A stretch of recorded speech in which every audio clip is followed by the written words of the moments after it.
When you say it's not organized, at first I think to myself, oh yeah, isn't that terrible? But then I think, well, if the definition of fashion is that it's a reflection of the society that wears it, our society is so fragmented because of the internet, because of social tribes, because of social networking, that what else could fashion be but a little bit of everything, because our society now is broken up into little bits of everything.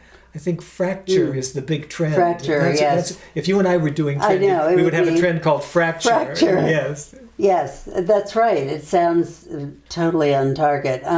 When you say it's going faster and faster, though, what does that mean? Well, I think fast fashion, like Zara and H&M and those kind of Mango, those companies are Forever 21 are copying things that come down the runway very, very quickly because they're now capable of that. Yes. And because there is no secrecy anymore, everybody can see everything on the internet the second it happens, and it is possible to copy something in 4 to 6 weeks. But that is not really speeding fashion up, because you're copying something that's already been designed. So you're not inventing anything new or making a new interpretation. They're just carbon copying. And this is why, there's nothing new really if you're just copying. And I talk to young women because of my books and script, 22, 20-somethings, early 20s. And one of them in particular is my illustrator, and she says, well, anything goes. And I try to sort of pin her down, but so this is what you mean by fractured. And I have a thought that I'm working on, which is fashion is all in the twists.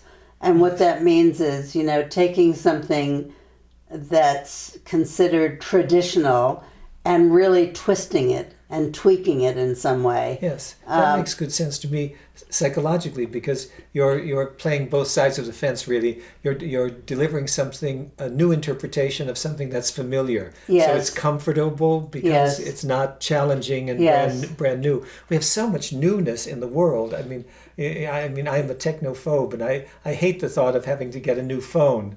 Just because I don't want to learn all that, and I have no patience with manuals and things.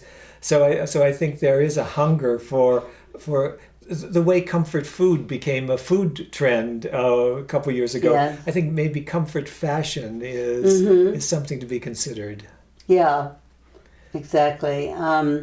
It is, and then of course there's your particular interest, which is robots and techno fashion. Yeah. And there's no doubt that we talked about fashion was huge. Technology was huge, and now there's a merging of techno and fashion. So, that's, to me, is the next big overview. Yes, absolutely. In some way. Well, and in fact, it's happening now, but it's not being treated as a major trend, because the thing that's driving a lot of fashion companies is performance fabrics, fabrics that actually do something or have a purpose, or as you've talked about, fabrics, that change color or are imbued with medicine. So when you wear it, you're actually getting a dose of the medicine you're supposed to be taking. I think there are exciting things going on, but hope they don't make a mistake. Overdose on your T-shirt. Right. I know there could be problems. Legal problems. Yeah. So I think there is newness, but the fact that when we were doing it, we dramatized and narrowed down the stories so that there wasn't more than you could digest in a season. And I think that's one of the problems now. There is so much fashion that it has become indigestible. Yes, it's like the news, right? Yes. There's so much news that you sort of turn it off because it's too much. And you can't sort out what's really important from, what's the sensation of the evening.